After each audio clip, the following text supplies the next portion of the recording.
salamat po. Ayan, please support Stone Toll. STONETALL. Yan, tita, thank you po. Pare kong napakalayo. Malapit lang sa akin dahil ito nga. Maupo ka kaya dito sa tabi ko para kapag-uusap tayo ng ay, dito po kayo. Bakit wala kang kasama rito? Ang lukot mag-isa. Ando po sa ibayo po yung mga sa bayan po. Di, pwede pa lang tayong magdala ng balor eh. Hindi mo sinabi sa akin, marami akong kakilalang balor dyan. Hindi, bibiro lang ako. Ayaw po talaga nila akong mag-asawa. Bakit bawal sa iyo sa mama nila, hindi? Yun nga po yung naalala nila baka binabala ko nila pagbalikan kami mag-asawa. Medyo, tinan mo. Pero may pag-asa pa. Kuha ko lang po, nag-aantay rin po ako sa kanya. Oh, see? I told you. Wala ko sa isip kong gano'n. Umpisahan natin siguro.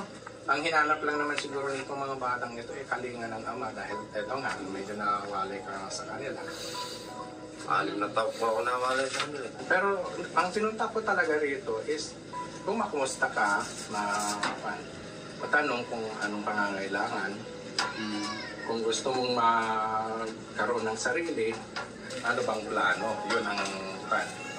Nababanggit namin kanina yung pangalawa mong anak. Pumasok pa sa pulis yun? Si Ella ko po. Ella? Opo. Nasaan na siya ngayon? Nasa Manila po siya, nagpupulis nga po. Pero tapos na siya ng basic training? Na-practice na po siya mag-firing eh. Nasa ano pa? Nasa schooling pa rin siya. Okay. Kung gagraduate siya na doon, pwede nating destino dito, Central Luzon or Northern Luzon sa Region 2, Cagayan Valley Region. Tapos si Angelo, pinapasyalan ka rito. Opo, kahapon na po, andito po si Angelo. Muna ang birthday ni Balang? Opo. Okay. Pero yung birthday niya mismo, 14, di ba? 14 nga po ang alam ko.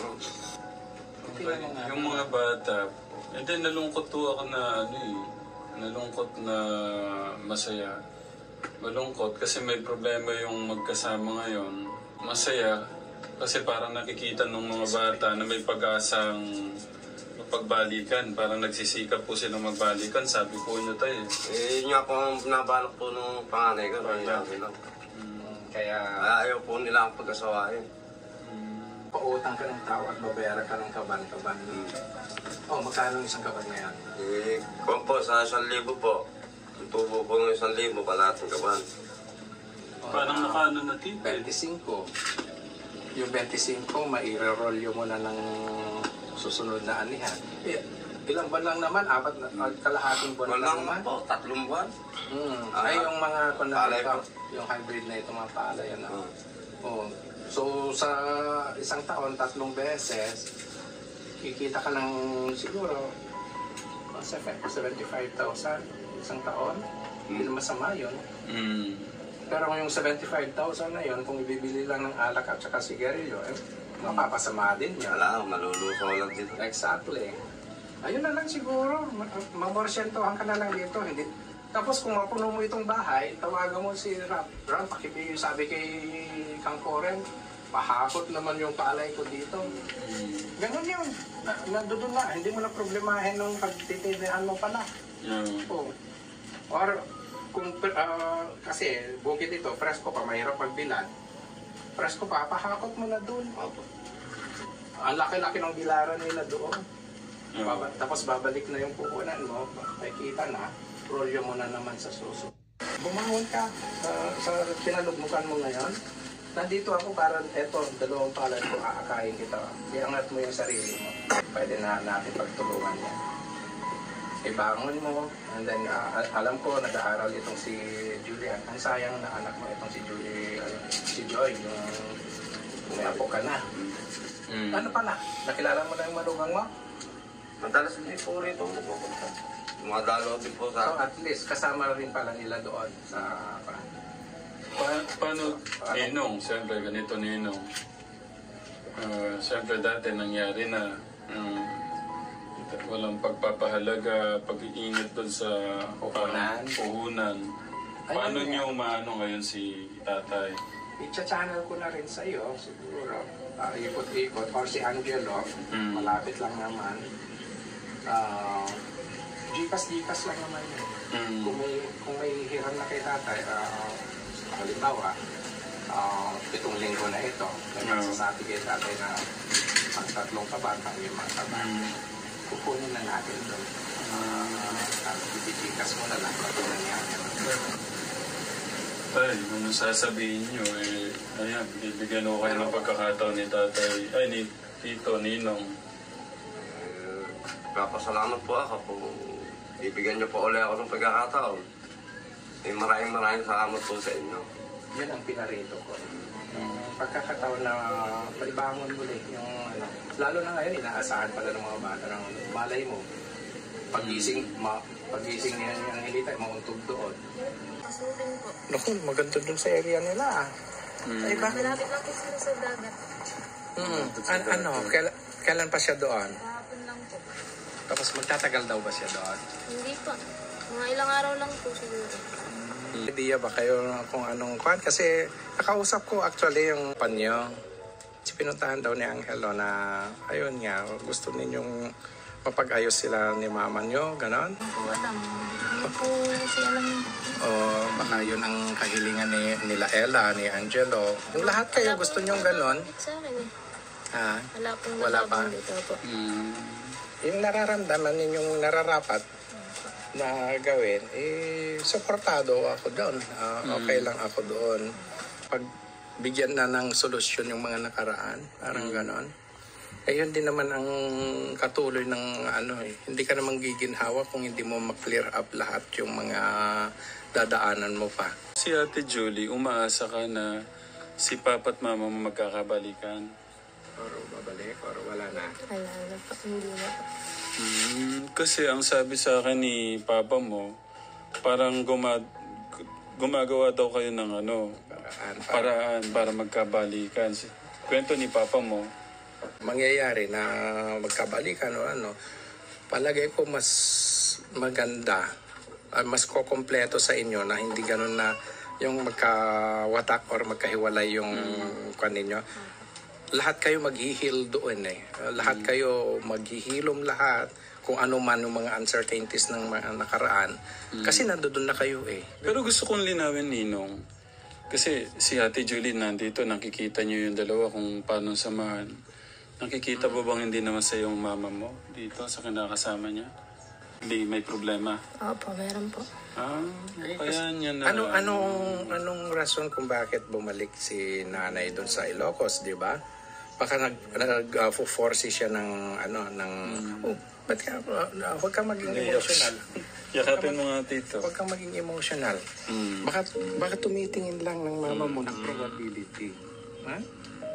Malay mo, doon pala magkiklik itong pamilya nyo. Kayo na magbebenepisyo nun, di ba? Tingnan mo, magkakatotoo yata yung sinabi ko sa'yo na kung pala hindi ko anak ng binyag ng kapatid mo, baka ang tatay at nanay mo magiging anak ko sa kasal. Lahat naman na nakukuha sa yun, tama nga yung term ko kung sama-sama silang mag-heal, yung maghilom lahat yung mga ng nakaraan, yun ang pinakamaganda na mangyayari. Tsaka, Ninong, hindi siya maiiyak kung wala ko siya nakikitang hirap, sakit. Parang ganun yung pakiramdam ko. Sige, sabihin mo na, given na, mabunganga si nanay. Alam ko yan, Ilocana yan fighter. Ilocano akong, nanay ko, tatay ko Ilocano. Alam mo ang mga Ilocana, fighter yan. Pero kung hindi maintindihan or hindi magkatugma yung gusto niya at gusto ng kinakasama niya, baka naman talaga hindi nagkiklik at bakit nagtiis ka pa ng 3 taon. Yung yung uncertainties na may may kakulangan sa araw-araw na hamon ng buhay. Kaya siguro ito ang mga nawi-witness nito mga to. So ulit sa pag-aaral, anong grade? 12 na po ako nitong pasukan po. Program ang gusto mong pasukin? technical or gusto mong pumasok din sa public service kagaya ni Ella. Di ba? Buti na lang si Ella at nakapasok sa training ng NP. So, maalala ko po kasi parang gusto mo police nun. Dati po. Ha? Dati po. Dati. pero ngayon, after ng 12th grade mo, di ba pwede namang pumasok sa sa basic training? Hindi po, dati gusto niyang police. Ngayon, Ano po, flight attendant po. Marami po kasi nagsabi mag-ganon po ako.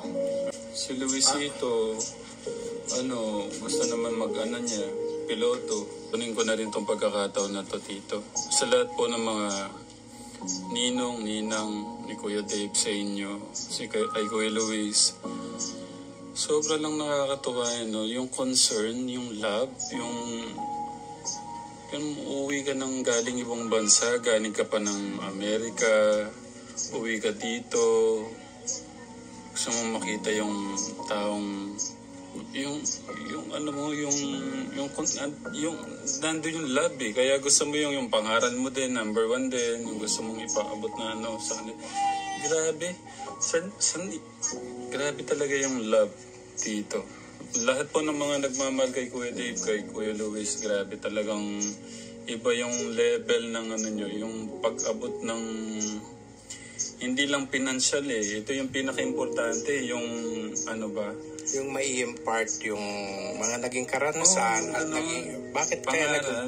bakit kaya naging successful or bakit kaya naabot namin yung ganon. Kaya ini-impart na namin yung mga pamamaraan para makuha nyo rin. Kasi wala nang ibang tao magsasabi sa inyo kundi magulang ninyo, mga ninong-ninang ninyo, mga tito-tita ninyo. Nakita ko magkahiwalay pa yung magulang mo. Siyempre kami nang nandiyan na nagmamahal din sa inyo. I-impart na rin namin para at least sa bunganga namin mismo narinig na makita nyo, maramdaman nyo. Ganun pala.